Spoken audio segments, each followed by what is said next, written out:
Welcome to Tenor Tech, where I solve the problems you didn't even know you had.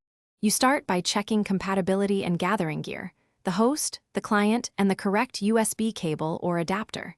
Plug the cable into both ports and make sure the client device is unlocked, otherwise the host won't detect it. On the client, enable USB tethering or select USB Ethernet in settings so the device advertises a network interface. Once done, watch for the host's notification and accept any prompts. This step creates the physical link and tells each system to share network resources. Now you configure the newly created interface so packets flow. On the host, open Network Settings, find the USB Ethernet adapter, and choose DHCP for automatic addressing. If DHCP fails, assign a static IP in the same subnet as the client. On the client, confirm its IP and gateway match your plan.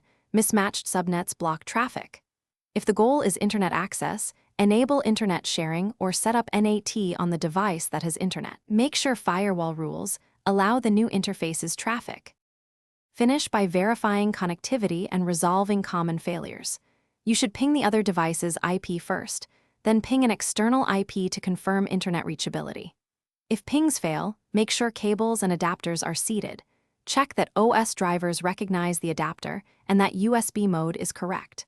Disable VPNs and restrictive firewalls while testing, and reboot the network interfaces or devices if needed. If problems persist, consult the system log for DHCP or driver errors. That log usually reveals the why behind a dead link.